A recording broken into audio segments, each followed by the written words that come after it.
Hello audience, আসসালামু আলাইকুম। North south ইউনিভার্সিটিতে আন্ডার গ্র্যাজুয়েট অ্যাডমিশন টেস্ট ফল 2025 যেটা হতে যাচ্ছে আগামী 26শে জুলাই 2025 সকাল 11টায়। আচ্ছা, এখন আসি এটা একটু বিস্তারিত আলোচনা করতে তোমাদের সামনে, যে আমি পুরো ভিডিওতে সুন্দর করে এই বছরের নতুন যে নিয়মগুলো আছে প্লাস হচ্ছে অ্যাডমিশন টেস্টের ধাপগুলো, লাস্ট ডেট কবে, এগুলো আমি ধরে ধরে তোমাদেরকে এক্সপ্লেন করে দিব। আশা করি ভিডিওটা যদি তুমি শেষ পর্যন্ত দেখো, বা তোমার যদি কোনো ফ্রেন্ড নর্থ সাউথ ইউনিভার্সিটিতে অ্যাডমিশন টেস্ট দিতে আগ্রহী হয়ে থাকে, এই ভিডিওটা তুমি তাকে শেয়ার করে দাও যেন এটা তার হেল্পফুল হয়ে থাকে। অ্যান্ড মোস্ট ইম্পর্টেন্টলি, আমার চ্যানেলে প্রাইভেট ইউনিভার্সিটি নিয়ে সব ধরনের ভিডিও আছে, সবগুলো প্রাইভেট ইউনিভার্সিটি যতগুলো রিনাউন্ড আছে আমি চেষ্টা করি কভার করার জন্য, তোমরা ওই ভিডিওগুলো দেখতে পারো। তো আসো এবার একটু বিস্তারিত কথা বলা যাক ফল 2025 সেমিস্টার নিয়ে, যেটার কিনা অ্যাডমিশন টেস্ট হতে যাচ্ছে 26শে জুলাই 2025-এ সকাল 10টায় অনুষ্ঠিত হবে। সো তোমাকে 30 মিনিট আগের কিন্তু কেন্দ্রে উপস্থিত হতে হবে। এখন আসলে লাস্ট ডেট কবে, অ্যাপ্লিকেশন কিন্তু অলরেডি চালু হয়ে গেছে, তোমরা যারা প্রস্তুতি নিচ্ছ তোমরা তো জানোই। আর যারা এখনো জানো না, মানে এখনো তোমরা হয়তো ভাবে তোমাদের মাথায় আসেনি যে north south university admission test শুরু হয়ে গেছে কিনা, সেক্ষেত্রে আমি বলে দিই 23 জুলাই 2025 তোমাদের অ্যাডমিশন টেস্টের মানে অ্যাপ্লাই করার লাস্ট ডেট। তো এখন আসো, 23 তারিখ যেহেতু লাস্ট ডেট, সো তোমরা ভিডিওটা পাওয়ার পরেই তো তোমরা অ্যাপ্লাই করে ফেলবে। সো অ্যাপ্লাই করার ইজিয়েস্ট ওয়ে হচ্ছে তুমি নর্থ সাউথ ইউনিভার্সিটির অ্যাডমিশন পোর্টাল, দ্যাট মিনস ওদের ওয়েবসাইটে যাও, আন্ডারগ্রেড অ্যাডমিশন, ওখানে যাও, ওখানে গিয়ে তুমি হচ্ছে একটা আইডি ক্রিয়েট করে তুমি লগ ইন করে ফেলো।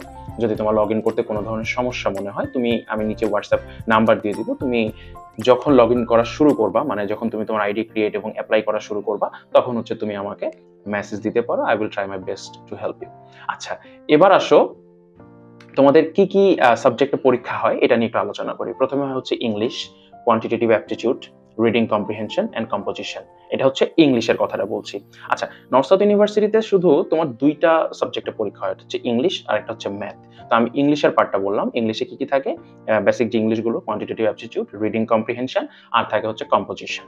আচ্ছা, এরপরে আসো, তোমরা স্যাম্পল কোশ্চেন কিন্তু নর্থ সাউথের ওয়েবসাইটে পেয়ে যাবে। সো স্যাম্পল কোশ্চেনটা দেখলে একদম ইজি হয়ে যাবে যে কতটুকু তোমার কোন টপিকের উপরে প্রিপারেশন নেওয়া মনে হচ্ছে যে প্রয়োজন এখন, যেহেতু শেষ মোমেন্টে। আচ্ছা, এছাড়াও আমার নর্থ সাউথ ইউনিভার্সিটির কোর্স আছে। সো তোমাদের যদি কোর্স বলতে আমি বলি, আমার একটা পিডিএফ বই আমি রেডি করেছি, অনলাইন ভার্সন। এটা তোমরা একটা সামান্য অ্যামাউন্ট বিকাশ পেমেন্টের মাধ্যমে টাকা পাঠিয়ে দিলেই আমি তোমাদেরকে এই পিডিএফ বইটা দিয়ে দিব। পিডিএফ বইটা সুন্দরভাবে হচ্ছে এই ইংলিশ পার্টটা এবং এই ম্যাথ পার্টটা কভার করে। সো যদি তোমার প্রয়োজন হয় হোয়াটসঅ্যাপে নক করলে আমি তোমাকে বইটা দিয়ে দিতে পারবো। আচ্ছা, এখন আসো, তোমার কি কি ডকুমেন্টস লাগবে রেজিস্ট্রেশন করার জন্য? অ্যাডমিট কার্ড লাগবে, এক কপি অরিজিনাল পাসপোর্ট ফটো, যেটা আমরা এনআইডি কার্ডের একটা কপি লাগতে পারে। এছাড়া এইচএসসির যে রেজিস্ট্রেশন কার্ড আছে সেটা লাগবে। এবং তোমরা কোন কোন জিনিস আসলে পরীক্ষার হলের ভেতরে নিয়ে যেতে পারবে না, সেটা হচ্ছে অনেকেই জিজ্ঞেস করে, ভাই ক্যালকুলেটর অ্যালাউড কিনা? না, ক্যালকুলেটর অ্যালাউড না। সো তোমরা ক্যালকুলেটর নিয়ে যেতে পারছো না। এর পাশাপাশি তুমি cellphone, digital watch, tab, camera আর হ্যান্ডব্যাগস, এগুলো অ্যালাউড না। সো এই জিনিসগুলো অবশ্যই যখন পরীক্ষার হলে যাবে চেষ্টা করবে সাথে কোনো গার্ডিয়ান নিয়ে যাওয়ার জন্য, যেহেতু তুমি ট্রাভেল করবে। সো বাইরে যেন তোমার এই জিনিসগুলো কোনো গার্ডিয়ান বা ফ্রেন্ডস তার হাতে যেন দিতে পারো, অথবা যদি কোনো বড় ভাই আপু থাকে যে কিনা নর্থ সাউথ ইউনিভার্সিটিতে পড়ে বা আশেপাশে বসুন্ধরা রেসিডেন্সিয়াল থাকে, তাকে এগুলো দিয়েই তারপরে যেও। আর ওখানে লকারের ব্যবস্থা থাকবে কিনা এটা আমি অগ্রিম বলতে পারছি না, এই জন্য দুঃখিত। আচ্ছা, কি কি নিয়ে যাবে? তুমি কলম নিয়ে যাবে, পেন্সিল নিয়ে যাবে, শার্পনার, ইরেজার, এগুলো নিয়ে যেতে পারবে তোমার সাথে। আচ্ছা, এরপরে আসো কিছু মানে ইনফরমেশন হচ্ছে, যারা তোমরা আর্কিটেকচার ক্যান্ডিডেটস, হ্যাঁ, যারা আর্কিটেকচার পড়াশোনা করতে চাও, তোমাদের জন্য কিন্তু একটা স্পেশাল আলাদা পার্ট থাকে, সেটা হচ্ছে ড্রয়িং পার্ট। সো তুমি অবভিয়াসলি ওই ড্রয়িং পার্টের জন্য প্রিপারেশন নিবে, এবং ওইটার জন্য তোমার যা যা ইনস্ট্রুমেন্টস বা ম্যাটেরিয়ালস নেওয়া দরকার সেটা তুমি সাথে অবশ্যই ক্যারি করবে।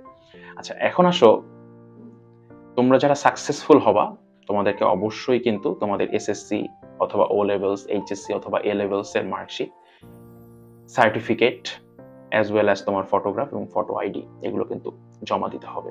এবং অবভিয়াসলি নর্থ সাউথে স্কলারশিপ আছে।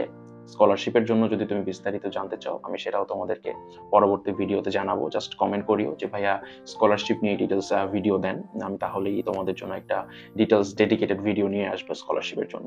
আচ্ছা, এই তো ছিল কথা। তার মানে 26 তারিখ হচ্ছে তোমাদের অ্যাডমিশন টেস্ট জুলাই 2025-এ, আর 23 তারিখ হচ্ছে তোমাদের অ্যাপ্লাই করা লাস্ট ডেট। সো এই দুইটা মাথায় রাখবা, আর প্রিপারেশন নাও বেশি বেশি করে। ম্যাথ হচ্ছে আইবি এর কোশ্চেন ব্যাংকস গুলো তোমরা ডিইউ আইবি এর কোশ্চেন ব্যাংকস গুলো সলভ করতে পারো। ইংলিশ হচ্ছে তুমি বেসিক্যালি সেম ডিইউ আইবি এর ইংলিশ পার্টটাও সলভ করতে পারো। এগুলো করলে মোটামুটি তোমার একটা কনফিডেন্স চলে আসবে, এবং হোপফুলি তুমি তোমার জার্নি ক্র্যাক করতে পারবে। এবং তোমরা জানো যে নর্থ সাউথ ব্র্যাক এই ইউনিভার্সিটির অ্যাডমিশন টেস্টগুলো এখন যথেষ্ট কম্পিটিটিভ। যেহেতু এগুলো কম্পিটিটিভ, তো চেষ্টা করবে তোমাদের বেস্টটা দেওয়ার। পড়াশোনা তো করবাই এবং করছোই, ভর্তি হও কি হবা না এটা তোমার একান্ত ব্যক্তিগত বিষয়। বাট যদি তুমি অ্যাডমিশন টেস্ট দিতে চাও, নিজের বেস্টটা দিও, সিটটা কনফার্ম করে রাখো। এর পরবর্তী তোমার যেটা রিকোয়ারমেন্টস, তুমি যে ইউনিভার্সিটিতে পড়তে চাও সেটাতে তো অবশ্যই যাবে, বা দেশের বাইরে যেতে চাইলে সেটাও যাবে। সো তোমার যদি কোনো ধরনের কোয়ারিজ থাকে, আমার ডেসক্রিপশন বক্সে দেওয়া থাকবে একটা হোয়াটসঅ্যাপ নাম্বার, সেখানে তুমি মেসেজ করে রাখবে। কলস করার দরকার নাই, শুধু মেসেজ করে রাখিও। আমি আমার ফ্রি টাইমে তোমাকে রেসপন্স করব, যতটুকু আমার অ্যাবিলিটি আছে আমি তোমাকে হেল্প করব। এর পাশাপাশি যে জিনিসটা না বললেই নয়, সেটা হচ্ছে best of luck for your exam. এবং তোমার যদি অন্য কোনো কোয়ারিজ থাকে, সেজন্য তুমি এখানে কমেন্ট করতে পারো। I will try to reply in individual comment. আর যদি আমার চ্যানেলটা একটু হলেও তোমার যদি ইনফরমেটিভ মনে হয়, সাবস্ক্রাইব করতে পারো। এটা আমাকে হেল্প করবে এবং ইন্সপায়ার করবে তোমাদের জন্য আরো অ্যাডমিশন রিলেটেড ভিডিও বানানোর। ধন্যবাদ, আজকে এখান পর্যন্তই। অন্য কোনো ভিডিওতে তোমাদের সাথে দেখা হবে। আসসালামু আলাইকুম।